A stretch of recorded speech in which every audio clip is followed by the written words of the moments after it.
ओम शांति। 4/6/22 की वाणी है। मीठे बच्चे, तुम जगदम्बा कामधेनु के बच्चे और बच्चियां हो। तुम्हें सबकी मनोकामनाएं पूरी करनी है। अपने बहन भाइयों को सच्चा रास्ता बताना है। प्रश्न, तुम बच्चों को बाप द्वारा कौन सी रिस्पॉन्सिबिलिटी मिली हुई है? उत्तर, बच्चे, बेहद का बाप बेहद का सुख देने आया है, तो तुम्हारा फर्ज है घर घर में यह पैगाम दो। बाप का मददगार बन घर घर को स्वर्ग बनाओ। कांटों को फूल बनाने की सेवा करो। बाप समान निरहंकारी निराकारी बन सबकी खिदमत करो। सारी दुनिया को रावण दुश्मन के चंबे से छुड़ाना, यह सबसे बड़ी रिस्पॉन्सिबिलिटी तुम बच्चों की है। गीत, माता ओ माता, तू सबकी भाग्य विधाता। ओम शांति। यह माता की महिमा भारत में ही गाई जाती है। जगदम्बा बरोबर भाग्य विधाता है। इनका नाम ही रखा हुआ है कामधेनु, अर्थात सब कामनाएं पूरी करने वाली। यह वर्षा उनको कहाँ से मिलता है?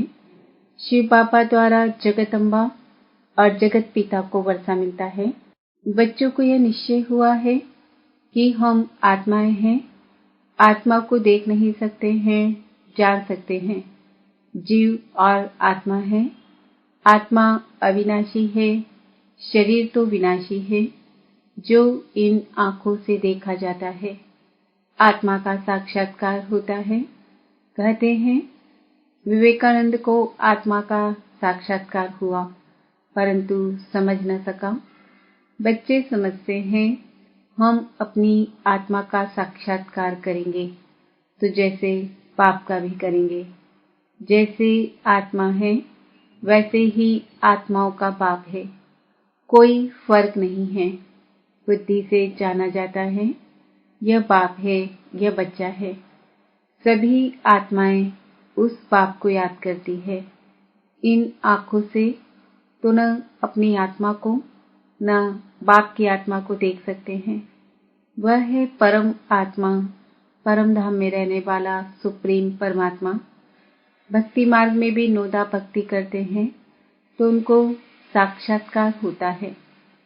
ऐसे नहीं कि उनकी आत्मा इस शरीर में इस समय है, नहीं, उनकी आत्मा तो पुनर्जन्म में चली गई।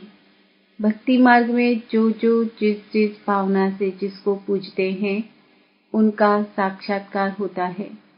ढेर चित्र बैठ बनाए हैं जिसको गुड़ियों की पूजा कहा जाता है। भावना रखने से अल्पकाल सुख का भाड़ा थोड़ा मिल जाता है। तुम्हारी बेहद सुख की बात ही निराली है। तुम जानते हो हम स्वर्ग की बादशाही लेते हैं। भक्ति से कोई स्वर्ग में नहीं जाते।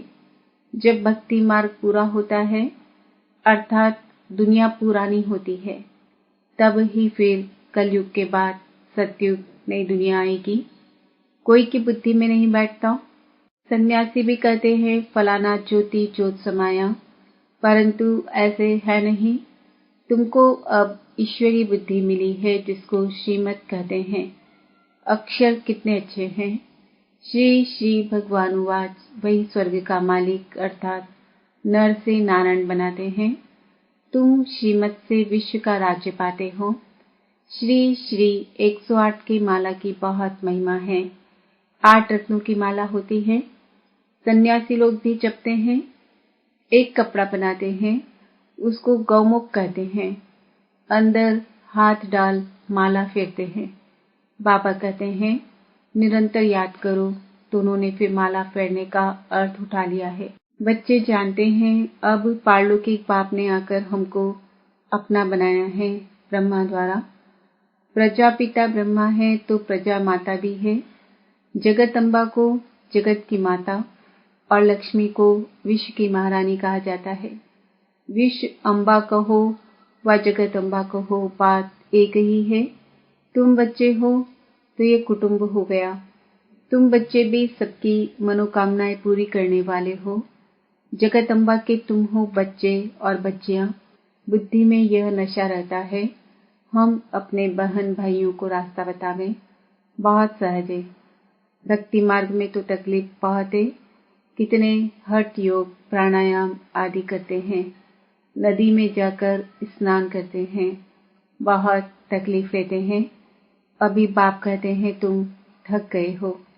ब्राह्मणों को ही समझाया जाता है, जो समझते हैं निराकार परम पिता परमात्मा से हमारा क्या संबंध है।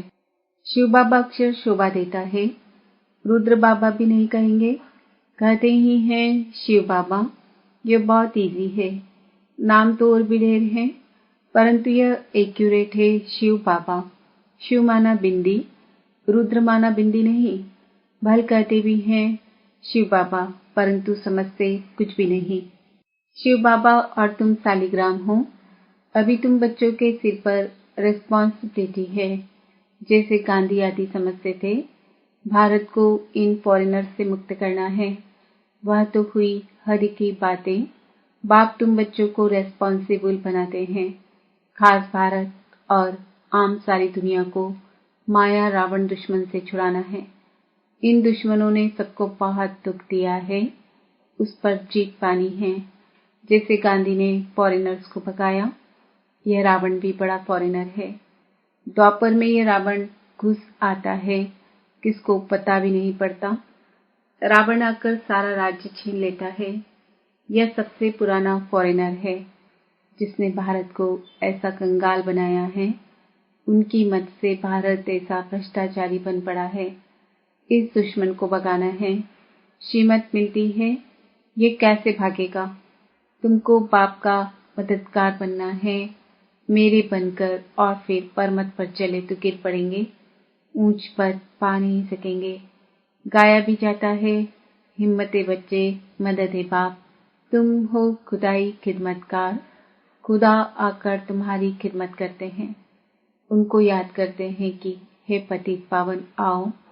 खिदमत करने वाले को सर्वेंट कहा जाता है।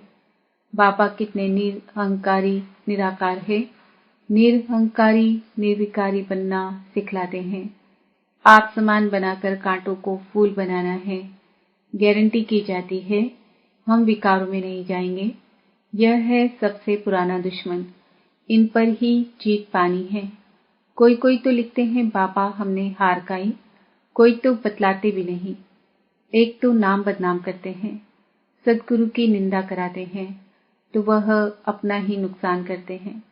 तुम बच्चे जानते हो, अभी हम शिव बाबा के पोत्रे पोत्रियां हैं, प्रजापिता ब्रह्मा के बच्चे हैं। ब्रह्मा भी वर्षा शिव बाबा से लेते हैं, तुम भी उनसे लेते हो। बच्चे जानते हैं पापा से कल्प पहले वर्षा लिया था। आत्मा समझती है, आत्मा ही एक शरीर छोड़ दूसरा लेती है, शरीर का नाम पड़ता है। शिव बाबा तो सिर्फ नॉलेज देने के लिए लोन लेते हैं। शिव भगवान उवाच ब्रह्मा के तन द्वारा।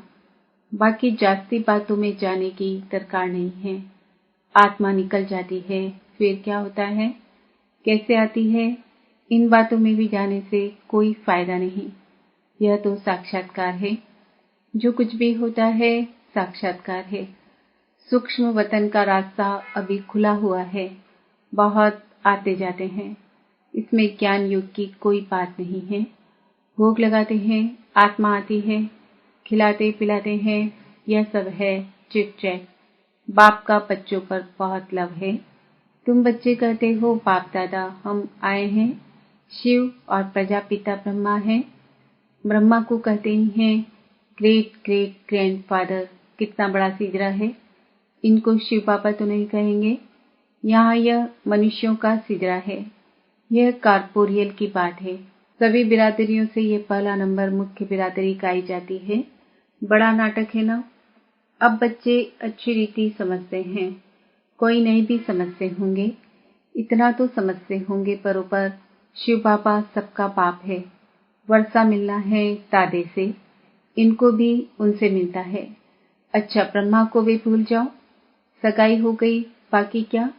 फिर दलाल को याद नहीं किया जाता, यह दलाल है, सगाई कराते हैं। कहते हैं हे बच्चे आत्माओं से बात करते हैं, आत्मा याद करती है।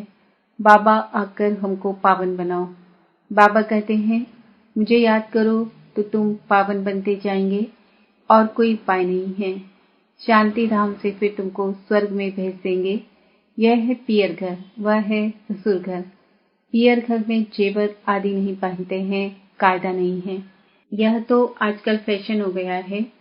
इस समय तुम जानते हो हम ससुर घर जाकर यह सब पहनेंगे। शादी के समय कन्या का पहले सब उतार देते हैं, पुराने कपड़े पहनते हैं। तुम जानते हो बाबा हमको श्रृंगार रहे हैं ससुर घर ले जाने लिए। ससुर घर में 21 जन्म हम सदा के लिए रहेंगे। हाँ, उसके लिए पुरुषार्थ करना पड़े, पवित्र रहना पड़े। गृहस्थ व्यवहार में रहते कमल फूल समान रहना है। यह अंतिम जन्म है। बाप समझाते हैं पहले अव्यभिचारी सतो प्रधान भक्ति थी, अब तमो प्रधान हो गई है। बॉम्बे में गणेश की पूजा होती है, लाखों खर्च करते हैं। देवताओं को क्रिएट कर उनकी पालना कर फिर डुबो देते, विनाश कर देते। अभी तुम बच्चों को वंडर लगता है, तुम समझा सकते हो यह क्या रस्म रिवाज है। देवी को जन्म दे, पूजा कर, खिला पिला कर, शाद माना कर फिर डुबो देते हैं। वंडर है। तुलसी की शादी कृष्ण से दिखाते हैं, बड़े धूमधाम से शादी करते हैं। फॉरेनर्स ऐसी बातें सुनते तो समझते हैं शायद ऐसा होता होगा। क्या क्या बातें बनाई हैं। यहाँ तो जुआ आदि की कोई बात नहीं है। वह तो कह देते हैं पांडवों ने जुआ खेला, द्रौपदी को दांव पर रखा। क्या क्या बातें बनाई हैं। इससे राजयोग की बात तो बिल्कुल गुम हो जाती है। अब बाप कहते हैं मुझे याद करो, यह तो बिल्कुल सहज है। बुद्धि में आना चाहिए। हम 21 जन्मों के लिए स्वर्ग क्षीर सागर में जाते हैं। अभी यह है विषय सागर। विषय सागर से निकल फिर क्षीर सागर में तुम जा रहे हो। तुम्हारी है नई बातें। मनुष्य सुनकर वंडर खाएंगे। तुम बच्चे समझते हो बरोबर, स्वर्ग में हम बहुत सुखी रहेंगे। हम विश्व का मालिक बनते हैं। वहां हमारी राजधानी कोई छीन न सके। अब तो कितनी पार्टीशन है, लड़ते रहते हैं। तुम बच्चों को समझाना है। तुम्हारा असुल दुश्मन है रावण। इन पर तुम कल्प कल्प जीत पाते हो। माया जीते जगत जीत बनते हो। यह है हार जीत का खेल। तुम जानते हो हम विजय जरूर पहनेंगे, फेल नहीं हो सकते। विनाश सामने खड़ा है। रक्त की नदियां बहेंगी, कितने नाहिक मरते हैं। इनको नर्क अथवा भ्रष्टाचारी पतित दुनिया कहा जाता है। गाते तो हैं पतित पावन आओ। बाप कहते हैं जैसे तुम आत्मा स्टार हो, मैं भी स्टार हूँ। हम भी ड्रामा के बंधन में बांधे हुए हैं। इनसे कोई भी छूट नहीं सकते। नहीं तो मुझे क्या पड़ी है जो इस पतित दुनिया में आऊं। मैं तो परमधाम में रहने वाला हूं ना। इस ड्रामा में हर एक अपना अपना पार्ट बजाते हैं। कोई फिक्र की बात नहीं। यहाँ तुम नशे में बेफिक्र रहते हो, बिल्कुल सिंपल। बाप कोई तकलीफ नहीं देते हैं, सिर्फ याद करना और कराना है। बेहद का बाप बेहद का सुख देने आए हैं। घर घर में तुमको निमंत्रण देना है, इतना काम करना है। तुम बच्चों पर भारी रेस्पॉन्सिबिलिटी है। माया भी देखो एकदम सत्यानाश कर देती है। भारत कितना दुखी हो गया है। दुख माया ने दिया है। अब तुम बच्चों को बाप की मदद कर कांटों को फूल बनाना है। तुम जानते हो हमारे इस ब्राह्मण कुल में किस किस प्रकार के फूल हैं। सर्विस करेंगे तो पद भी पाएंगे, नहीं तो प्रजा में चले जाएंगे। मेहनत है ना। बहुत बच्चे हैं, सर्विस में लगे हुए हैं। कोई बच्चों को छुट्टी नहीं मिलती है, बहुत मार खाती है। इसमें हिम्मत चाहिए, डरना नहीं चाहिए, बहादुरी चाहिए, नष्टो मोह भी चाहिए। मोह भी कम नहीं है, बड़ा प्रबल है। साहूकार घर की होगी तो बाबा पहले देह अभिमान तोड़ने के लिए कहेंगे झाड़ू लगाओ, बर्तन मांजो, परीक्षा तो लेंगे ना। अच्छा, मीठे मीठे सिकिल दे बच्चों प्रति माता पिता बाप दादा का याद प्यार और गुड मॉर्निंग। रूहानी बाप की रूहानी बच्चों को नमस्ते। हम रूहानी बच्चों की रूहानी बाप दादा को याद प्यार, गुड मॉर्निंग, नमस्ते, ओम शांति। धारणा के लिए मुख्य सार, श्रीमत पर पाप का पूरा पूरा मददगार बनना है, पर मत व मन मत पर नहीं चलना है। नष्टो मोह बन, हिम्मत रख, सर्विस में लगना है। अभी हम पियर घर में हैं, यहाँ किसी भी प्रकार का फैशन नहीं करना है। स्वयं को ज्ञान रत्नों से श्रृंगारना है, पवित्र रहना है। वरदान, दुख को सुख, ग्लानि को प्रशंसा में परिवर्तन करने वाले पुण्य आत्मा भव। पुण्य आत्मा वह है जो कभी किसी को न दुख दे और न दुख ले, बल्कि दुख को भी सुख के रूप में स्वीकार करे। ग्लानि को प्रशंसा समझे तब कहेंगे पुण्य आत्मा। यह पाठ सदा पक्के रहे कि गाली देने वाली व दुख देने वाली आत्मा को भी अपने रहमदिल स्वरूप से, रहम की दृष्टि से देखना है, ग्लानि की दृष्टि से नहीं। वह गाली दे और आप फूल चढ़ाओ तब कहेंगे पुण्य आत्मा। स्लोगन, बाप दादा को नैनों में समाने वाले ही जहान के नूर, नूरे जहान हैं। आज का स्वमान है, मैं पुण्य आत्मा हूँ। ओम शांति।